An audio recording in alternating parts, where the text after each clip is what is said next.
হঠাৎ করেই অসুস্থ হয়েছেন বাংলাদেশ ক্রিকেটের মিস্টার খান।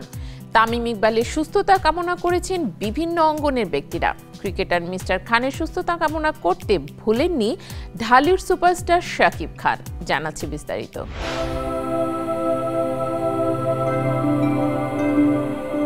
বাংলাদেশি ক্রিকেটের মিস্টার খান তামিম ইকবাল সাভারের বিকেএসপিতে ঢাকা প্রিমিয়ার লিগের ম্যাচ খেলতে গিয়ে হঠাৎ অসুস্থ হয়ে পড়েন তামিম। বুকে তীব্র ব্যথা অনুভব করায় তাকে বিকেএসপির পাশে ফজিলাতুন্নেসা হাসপাতালে নেওয়া হয়। বিসিবির চিকিৎসা বিভাগের প্রধান দেবাশিস চৌধুরী জানিয়েছেন, দুবার হার্ট অ্যাটাক হয়েছে তামিমের, তবে এখন অবস্থা উন্নতির দিকে।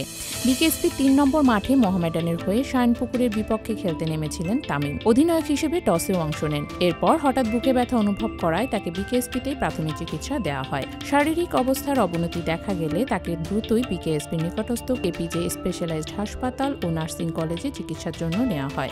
জানা যায়, সেখানে বিভিন্ন পরীক্ষা নিরীক্ষা ও এনজিওগ্রামের পর তামিমের হার্টে ব্লক ধরা পড়েছে। এরই মধ্যে হার্টে রিং পরানো হয়েছে। জাতীয় ক্রিকেট তারকার অসুস্থতার খবরে তার দ্রুত সুস্থতা কামনা করেছে সারা দেশের মানুষ এবং বিভিন্ন অঙ্গনের ব্যক্তিত্বরা।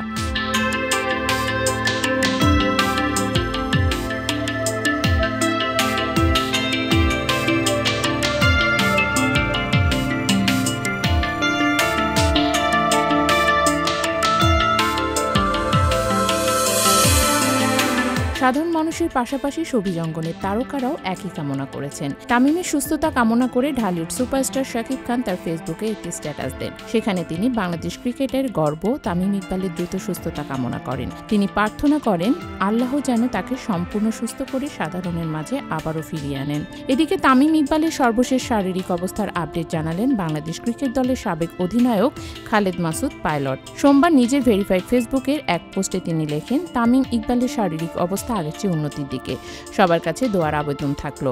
সর্বশেষ তামিম ইকবালের জ্ঞান ফিরেছে এবং তিনি তার পরিবারের সঙ্গে কথা বলেছেন বলে জানা যায়।